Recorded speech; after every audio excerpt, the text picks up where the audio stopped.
Many people ask, do cops, police officers, do they like and or respect lawyers? That's a, a question with a lot of different answers.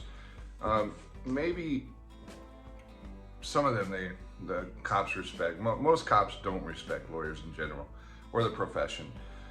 Cops are pretty cut and dry, black and white. They've been raised to uh, think in a different way. Right is right, wrong is wrong, and they live by kind of a code, an internal code that maybe God gave them because it's their calling. But uh,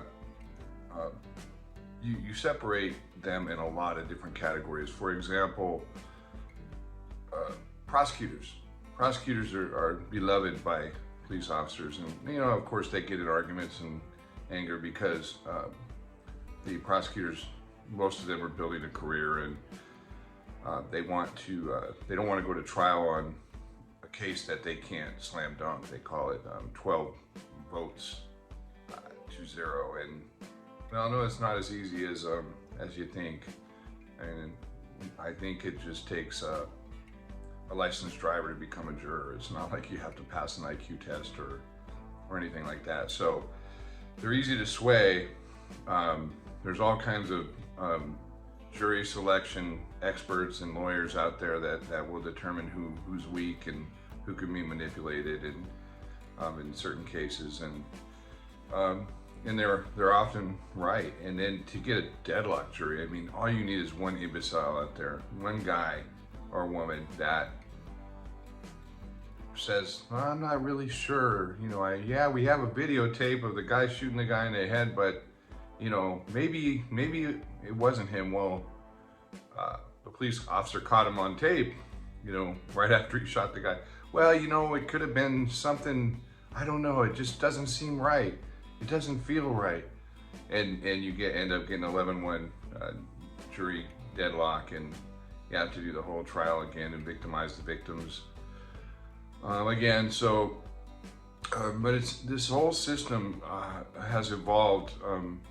I mean, back to the 17. I mean, a lot of those people that a lot of the original constitutionalists that signed the Constitution were attorneys. I think about half of them, and some of them died because they signed the Constitution. So we have, and they were instrumental in establishing this country.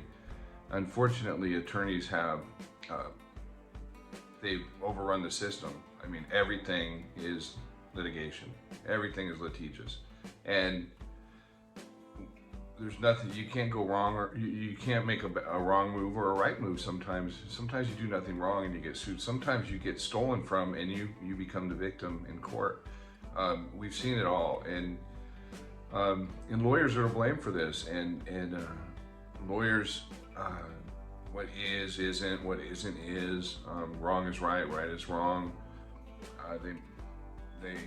You cops could not defend a child molester. It's not in them to do.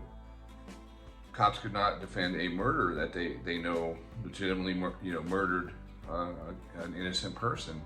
They don't. It's not of their makeup, their ilk.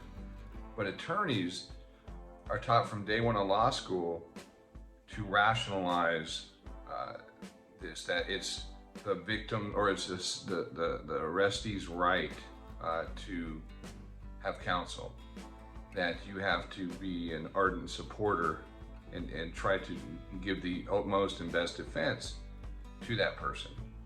They'll lie, they'll do anything. And most good lawyers don't ask their client for the truth, because they want to be able to spin anything they want. And once legally, technically, or what they've been taught ethically, once they know the truth, they can't mount a different defense, but they always do. I mean, lawyers are scum. So when you see what's wrong with America, or what's wrong with this country, most of the time you can pivot it back to attorneys. I mean, most politicians are attorneys. Most Congress are attorneys. And you can tell by the doublespeak. I mean, I think her name is Ketanji Brown Jackson. the newest Supreme Court justice, or she will be soon. What is a woman? Well, I'm not a biologist, she says. They won't answer the questions. They dodge around everything. I'm not getting into the politics. You know, she's a scum just like the rest of these attorneys. She represented a Taliban member, you know, somebody trying to kill Americans, and she represented him. Now she's going to be on our Supreme Court. It's our system is crumbling. And look at the Supreme Court. Look at the 9 or 8 justices, soon to be 9 again. Look at these people. Look at you know which way they're going to vote. Now these are supposed to be the brightest, the best and brightest minds in our country. They're unbelievably smart, and they probably are. And you know what they're going to vote for. You know which way they're going to vote before the case even gets to the Supreme Court. That doesn't sound like independent thinking to me. That doesn't sound logical to me. You should not know. If somebody's evaluating every component of every case, you should not know the way they're going to vote. It should be a surprise to you almost every time. That's Justice John Roberts surprised me, which I despise the decision he made a couple years ago, but it was refreshing that he actually made a decision that surprised us. I was like, oh, okay, so somebody's thinking, or the real truth is he might have been extorted, or who knows what goes on behind the scenes. There's so much dirty politics going on, and extortion, and everything that's going sideways because somebody has photos or evidence, or of you doing something wrong, or you sending the wrong email, or you sending the wrong unwoke language 10 years ago. Why should they be any different, right? The rest of America is corrupt and greedy, and we see it every day. Why should the judges be any different than the attorneys that they once were? So pretty much that's it. That's an answer, is most cops despise attorneys. And then I know the attorneys will say, well, we'll be there when you need us. Well, I see a lot of cops going to jail for stuff they didn't do. Attorneys didn't help them one bit. Because the system, it makes it very difficult to represent yourself.